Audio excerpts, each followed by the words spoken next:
మా ప్రభుత్వంపై విమర్శల కేటీఆర్పై కంది శ్రీనివాసరెడ్డి ధ్వజం. సో నిన్న ఎవరైతే కేటీఆర్ నిన్న ఆదిలాబాద్లో పర్యటనకు వెళ్ళినటువంటి నేపథ్యంలో చాలా కీలకమైనటువంటి వ్యాఖ్యలు చేశారు. ప్రభుత్వంకి సంబంధించినటువంటి అంశం, కేంద్రంలో ఉన్నటువంటి ప్రభుత్వం తప్పులు చేస్తే అవి మా ప్రభుత్వం మీద మీరు మోపుతారంటూ కూడా చాలా కీలకంగా నిన్న కంది శ్రీనివాసరెడ్డి చెప్పినటువంటి సందర్భాలు కనిపిస్తున్నాయి.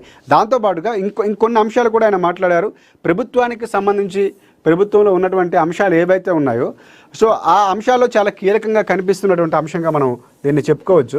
సో ఇక్కడ ఆయన ముందు నుంచి కూడా అంటే ప్రభుత్వ విధానాలు ఏవైతే ఉన్నాయో, అంటే గతంలో బీఆర్ఎస్ పార్టీ 10 ఏళ్ల పాటు పరిపాలించింది. సో రైతులకు మీరు ఏం చేశారు, రుణమాఫీ చేస్తామని చెప్పారు, చేస్తారా? కానీ ఏకకాలంలోనే ఒకేసారి 2 లక్షల రూపాయలు రుణమాఫీ చేసినటువంటి సందర్భాలు ఉన్నాయని కూడా కేసీఆర్ చెప్పినటువంటి సందర్భాలు ఉన్నాయి.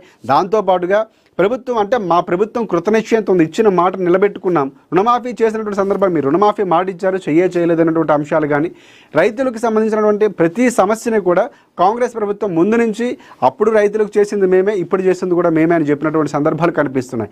కేటీఆర్ కానీ అలాగే అక్కడ ఉన్నటువంటి నాయకులు ఎవరైతే ఉన్నారో బీఆర్ఎస్ పార్టీ నాయకులకు సంబంధించి ఏమీ చేయకుండా ఆర్భాటాలు చేయడం ఎందుకు అనేటువంటి ప్రశ్నలు లేవనెత్తినటువంటి సందర్భాలు, కేంద్ర ప్రభుత్వం తప్పులు ఏవైతే కొన్ని యాప్లు స్టార్ట్ చేశారు, ప్రధానంగా ఏ సమస్యలు వచ్చాయో ఆ యాప్కు సంబంధించినటువంటి సమస్యలు కేంద్ర ప్రభుత్వానివే.